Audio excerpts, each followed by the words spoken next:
Welcome back, Rage Nation. We're gonna make sure this thing's rolling, wait on a couple of viewers, and then we'll get started with this reaction, Yanlo versus Mah. Just give it a second. Get the chat up. Virtual. It's all fine.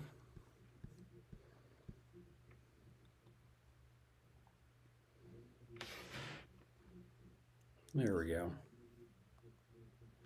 All right, so now that I know where we're going, we will go ahead and get started with this. So I did a recent reaction I am reacting to Yanlo 2, Spirit Walker versus Mah Tucket 1.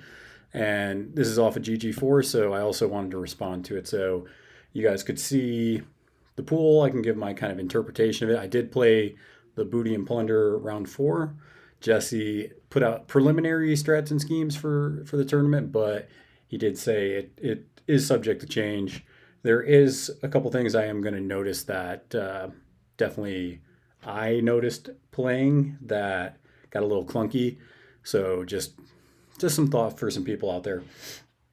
But I'll go over the pool, and then just like I've done before, I'll go over the crews, what I thought about certain models, how the game progressed, and kind of some lesson learned.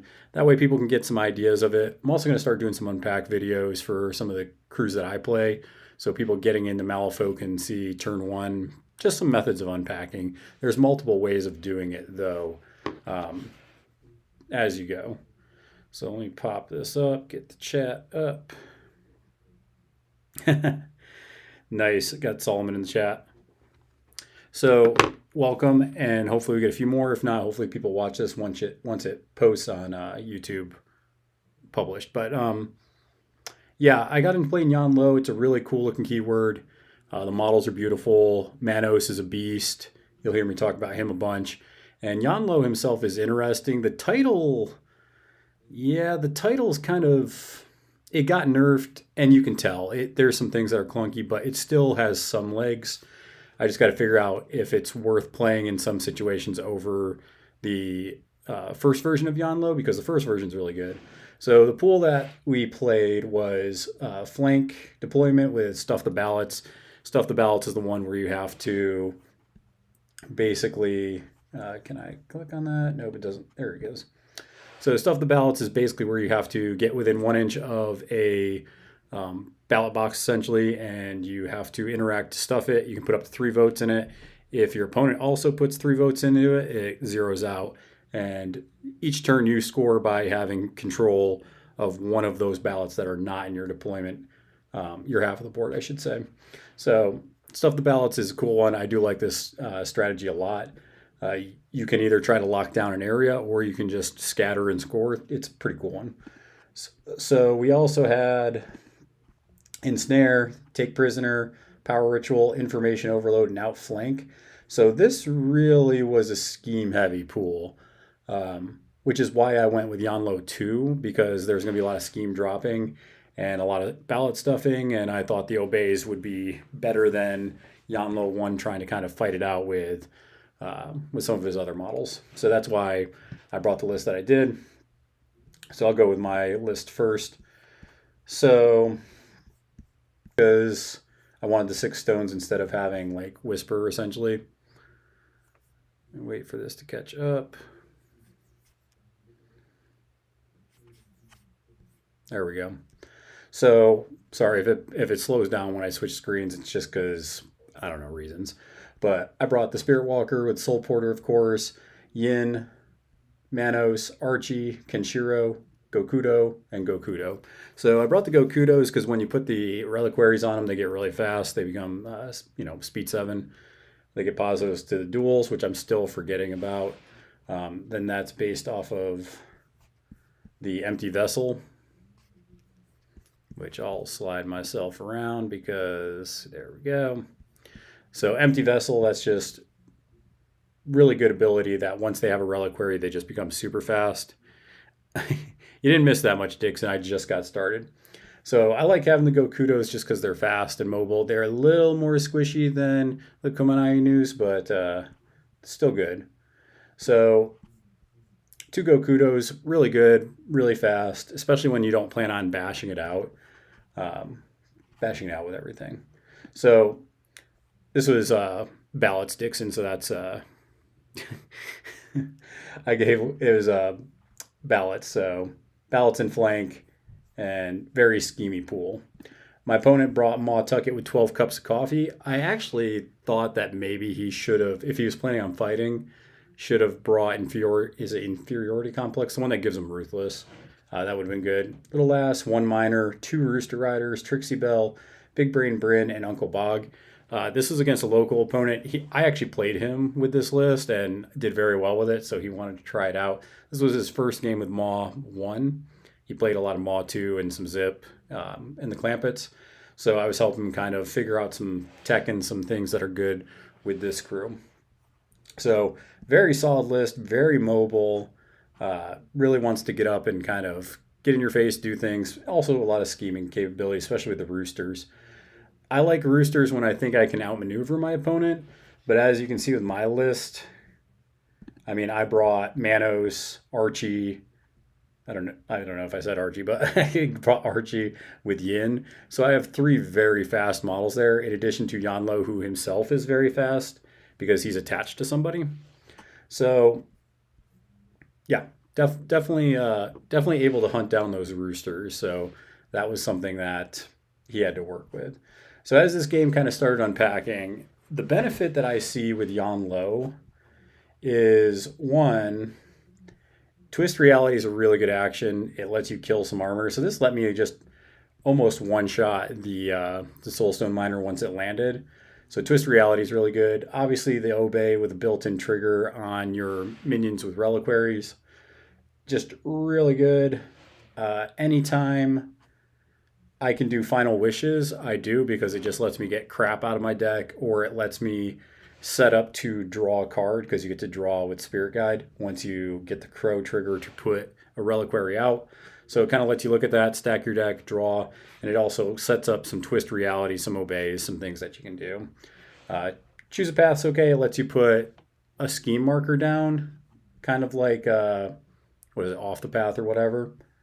But this came in handy because I actually chose, you can see I chose Power Ritual and I took Outflank.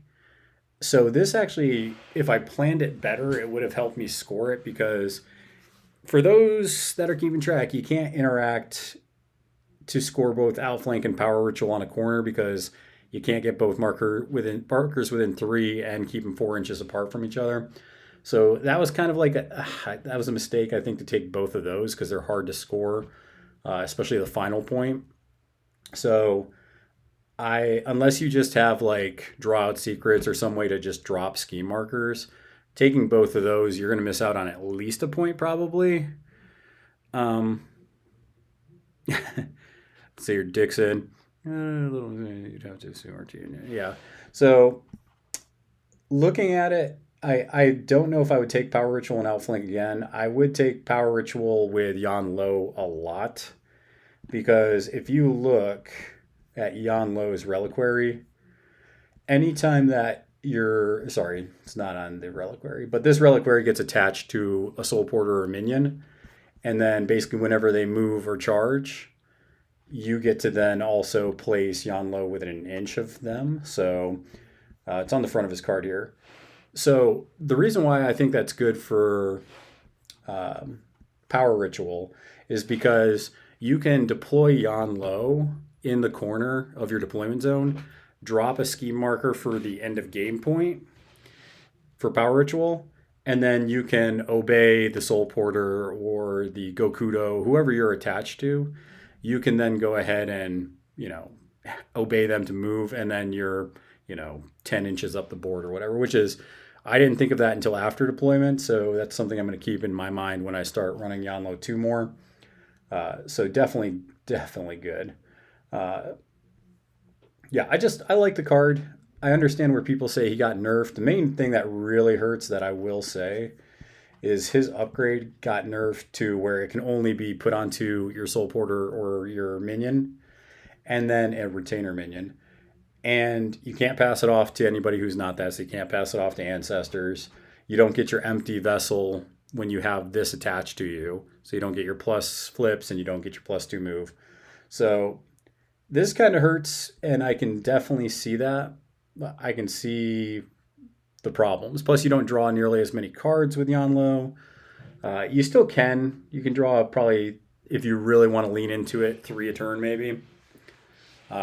Just because when you pass or when you give a reliquary to a minion, then you can draw a card once per activation. So it's definitely something you can do. I wouldn't focus on the card draw. Honestly, I focused on Final Wishes, give a reliquary out.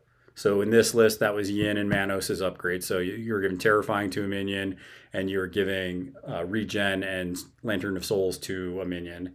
And that gave my Gokudo enough legs to just go run around.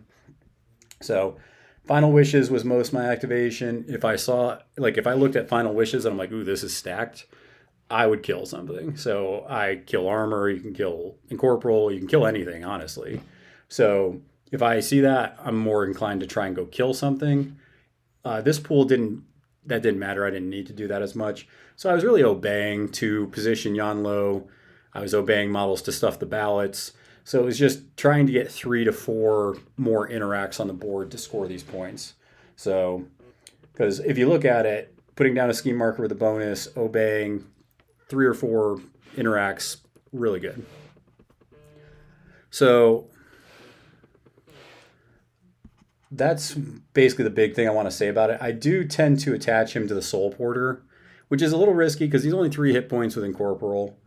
But I play him a little conservatively in a map like this where I was just trying to scheme and I was just trying to get my points that way. If I was going to fight a little bit more, first off, if I plan on fighting, I think I bring Yanlo 1. He just seems better at it. So since I'm not planning on fighting a ton with Yanlo 2, I think then I just put myself with the Soul Porter. Whereas, like I said, if I want to fight, okay, I could attach myself to like a Komainu. But honestly, if I'm going to fight, I'm going to play Yanlo 1 because his attack's better. He heals his crew. He sets up a little bit more shenanigans. So that's where I'm kind of leaning with Yanlo 2, where I think this is more I'm going to scheme or I'm teching against armor. I think that's probably something else that I would do this one for. Or if I'm playing against guild, maybe I need to obey models off points. So I think most of the time I'm playing Yanlo 1. And then the other 30% of the matchups where I think I need some of this tech on his card, I think I bring him. He's still very playable. Like I've won, granted they're against, locals and, that's not, at least in my meta, because we're still growing our meta, that's not necessarily top tier. So I do keep that in mind. But it felt good. Like I was doing things that if I was playing a better opponent, they would challenge it and throw more wrenches into it. But it was still good where I'm like, okay, I could still have workarounds that I can do the more I play this.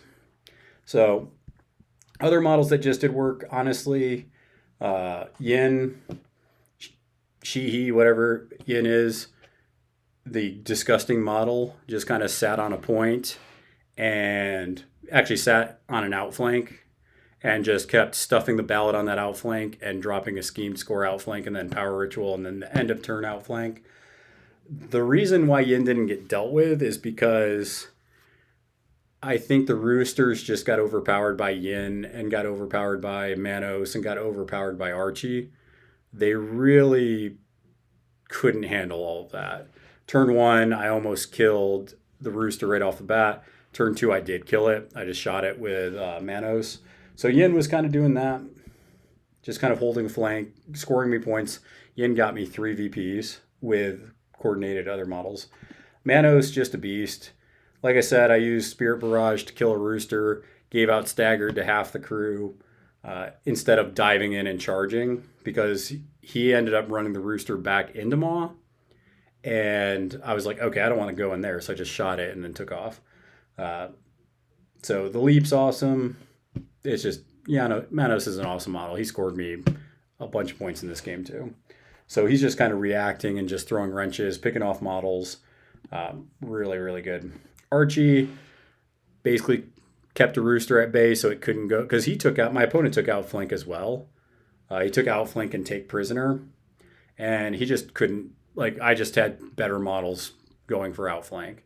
And if you take outflank, you really have to bring strong models and mobile models to dominate.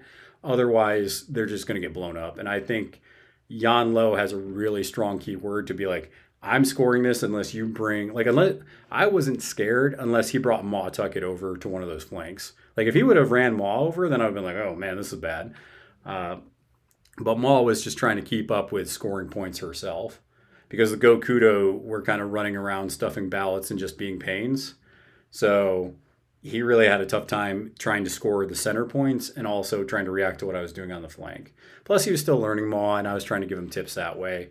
So I got to keep that in mind too when I'm reacting to this. So Archie's just good out of keyword. I suspect a lot of people are going to either ban Forgotten because they don't want to deal with Archie, or they're going to ban Ancestor because they don't want to deal with Manos, because both of them just seem awful. And Kenshiro, just solid. Combat tactics was really good. I really love that ability. And Dixon, you're right. I do think this whole beater schemer kind of mentality for a lot of these pools is like, not only can I scheme, but I'm strong enough to scare off these kind of smaller models. You can bring the smaller, kind of more fragile models, but if they come up against Manos or come up against Archie, they're just going to be outclassed, right? So that's kind of where you got to keep this in mind. Like, yes, I can bring these, squishier models, but I have to react to these stronger models if they're brought. So yeah, Kenshiro was okay. He got this one I actually used Kenshiro a little different. I actually focused more on reverse momentum to move models around. So I actually used it to turn 1. I attacked Archie to move him 3, do 1 point of damage, charged him, did another point of damage, moved Archie another 3. So I got to push Archie 6 inches out of the deployment zone. So Archie was really mobile and ready to go. So that was kind of something I practiced in this game. And besides that, he was just kind of Kenshiro was just stuffing ballots. He didn't really need to do anything else. Yeah, so that's kind of how my list performed really well.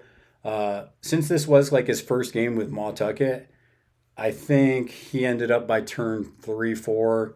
He ended up killing, going back to my list. He ended up killing Archie turn 4. He killed the Soul Porter turn 3, and he killed the Gokudo turn 3. So, I mean, I was taking some damage, but my actions were scoring VP. So it was okay. And Jan was able to just kind of go wherever he needed to, stuffing the ballots, and just doing a good job. Mah Tucket, this list is really good. Trixie Belle saved one of the roosters for a little bit because she actually lured the rooster and then lured Manos away, because she can push away with her trigger. So if you haven't seen, let's go back. Bryn's the Beast, of course. But if you haven't seen didn't need to see that, basically you can tell the enemy model to go away as opposed to towards. So it's a really cool interaction where you can go, I'm going to lure my rooster 7 inches this way. Manos is going to go 6 inches that way. So it really created this gap that I had to deal with to re-engage it. So Trixie Belle's good. I think she's going to see a lot more play. Ill Omens 2 with Trixie Belle and Mah. I didn't even fight for the initiative. It just wasn't worth it like any of the turns. And Mah's chores with careful planning, really good. He drew a bunch of cards. Turn 1 getting the 2 pass tokens. He got to see pretty much all of my important stuff and then just decide to react how he wanted to. So that was really good. I think as a new Mah player, I told him this, and hopefully other people will do the same. You have to have a plan with Mah. You can't just walk around the board and do stuff. So you got to be like, okay, I'm going to control the middle. Anything that comes near the middle, I'm going to kill with Mah. And that's kind of what you need to do. My buddy that I played against, like I said, just figuring it out. And it was very clear because there was a couple activations where it was like Mah was like, I'm going to walk. And you really don't want to be doing that with Mah. There's a lot of mobility that you can push her around and get her to do what she needs to do. So this wasn't Mah's best game, but James was just trying to figure it out. So I don't blame him with that. This is a scary list that I had to be concerned about. He kind of occupied the middle and I occupied the flanks. And I did that purposefully because I knew I couldn't fight against Maw and Bog. Like, those two models could kill a lot of my stuff. They're very heavy hitting and very durable. Um, I did think about obeying Bog to interact to throw a vote in for Yanlo, but that just never came up to be anything. So yeah, Maw is going to be good in this one. I like Maw 1 a lot. Um, I definitely am comfortable enough with Maw that I could wreck people with her, and she will. She's just super good. Um, yeah, Bog with Maw and Big Brain Bryn, really good. I was talking to James about maybe dropping a rooster for maybe a couple of test subjects. Test subjects would have been pretty cool in the list that he brought. So just giving him some ideas on how he can move forward from this, just because it was really solid. So general reactions to how the game went. So we'll go to turn 2. So turn 2, I scored the strategy and outflank. Like I said, that was pretty easy. I was able to get the roosters off the point. Because remember, outflank, you only have to have, for the first point, you only have to have one scheme marker in a corner within 3, and you have to have 2 models within 3 of the corners. So a lot easier than last time that Weird had this in the GG. Turn 3, I ended up scoring Power Ritual. So these kind of conflicted. Like I said, unless you have Draw Out Secrets or something where you drop scheme markers, I probably wouldn't take both of those because they conflict with each other in a lot of, especially the endpoint. The endpoint's the one where I was like, I messed this up. So just kind of keep that in mind if you take both, that can be a problem, for sure. I didn't take Ensnare because I didn't want to be near his crew. I just wanted to be as far away from it as I could. Yeah, and Terrifying, actually, Dixon did come up. I'll wait for this to catch up a minute. Yeah, so Terrifying did come up in this game. There was some failed ones by Trixie Belle failed it. One of the Roosters failed it. It did come up. Specifically with Archie, because I used Archie to kind of run interference into his crew. So yeah, Terrifying was a big deal in this game. And then end of game, I scored Stuff the Ballots every turn, and then I got outflank in the last turn. So like I said, Yan Lo is just not surprisingly, but he is really mobile, because keep in mind, whoever you attach him to, whenever they move, you get to place Yan Lo. There's also an obey that the model the reliquary is attached to. You obey it to usually walk or charge. There was times with the Soul Porter, I would just charge something, get a smack, and then go do something else. Or I would obey one of his models to do something. Turn 4, I actually obeyed his rooster with 1 hit point to walk into a pit trap to kill itself. So that did happen. That felt really good. James like, really? You're just gonna walk my rooster into that pit trap? And I was like, yep, that's where he's going. So I did get that to happen, where it just benefited. And just playing, I don't like Obey Masters a ton, but Yanlo's a little different enough where I don't feel like that's his entire feature. I feel like he does some other things that are really cool, so I don't feel dirty just playing an Obey Master. But like I said, surprisingly mobile. There was times where, I mean, the Soul Porters move 6. So you move 6, you get a place off of that. So that's 1 inch. You have about 1 inch and some change on his base. So I was able to hop between ballots.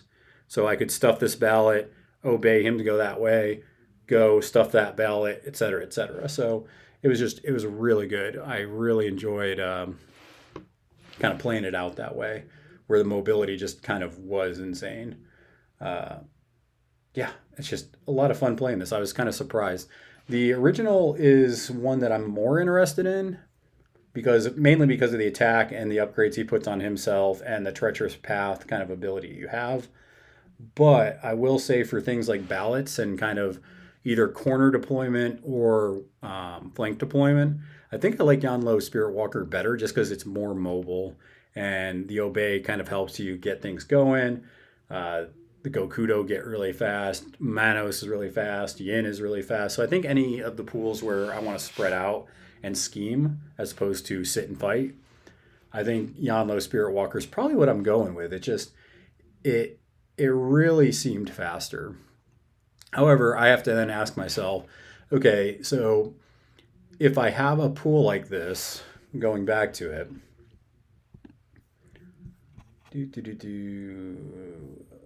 there we go, score. So if we have a pool like this, I do think to myself, okay, why wouldn't I play Molly? Because Molly is just as fast, if not faster. She has the Crueligans, she has Archie, you can bring Manos out of keyword if they don't ban it. So I'm going to kind of play with that dynamic. I'm going to see, okay, when I need to scheme and go fast, do I just want to go with Molly, or is Spirit Walker good enough? I do think Spirit Walker has some things that Molly is lacking in, but Molly also has a lot of really cool tech that I'm starting to unlock. I do have more games with Jan at the moment, so I'm probably more comfortable there. But Molly has a lot of things where I'm like, my eyes are really lighting up with Molly. I really like a lot of the stuff she's doing. So I'm definitely excited to try that out as well. So yeah, this is my reaction on Yanlo. I was really, really happy with the way it played out. I also got to teach somebody how to play Mah. So if you haven't played this list is a lot of fun too. So I know I'm mostly talking about Jan, but I am reacting to this Mah Tucket list as well. So it's very mobile. It hits hard where it needs to. The Rooster Riders, you push them out so they get really fast, really far. Bog helps just hold an area, move models, draw cards, or filter cards, I should say. Bryn just is a really solid model, can help deny areas. Trixie Belle is good for luring, pushing models off, interacting. I really like this list a lot. It's really impressive. If you haven't given it a try, definitely try it. This is actually the list that I'm going to unpack with when I do one of my unpack videos. So I'm actually going to do a video. Probably, I'm just going to do it. I'm going to call it. My first 2 unpack videos are going to be Mah and Yanlo. So I'll say how I unpacked the Spirit Balloon Yanlo, and then I'll go ahead and do one also with Mah 1 because I love unpacking this list. This list is one of my favorites to unpack. Just because of you can be either really aggressive with it, you can reposition your crew to kind of try to outmaneuver your opponent. It really depends on if you feel like you're going to be, the beater or the schemer. So it's a really flexible. And actually, both these lists were. I know I said I didn't want to fight, but if I picked a fight, I could not only pick who I want in it, pick where I want it to be. The only model that ever got close to Bog was Archie. And he did kill Archie. He straight up did. And I don't think Yanlo was the only one that ever got close to Mah. And I was about to dip out of there. So this list really picks where it wants to go. So let me know what you guys think. Let me know what you think of the cruise. Let me know what you think of some of the things I said, how it played out. Don't forget to like and subscribe to the channel because anything that we can get from YouTube definitely helps. I'm going to put out more content, try to get more views, try to get more likes, all that crap. And then if you want to support us directly, you can go to patreon.com/RageQuitWire. You can support us for as little as $1. People get content early there as far as the podcast. Also, we do giveaways occasionally, probably about quarterly. And they also get to be on live recordings of the podcast so they can actually watch us talk and record live. So until next time, make sure that you guys flip cards, flip tables, and we will talk to you later.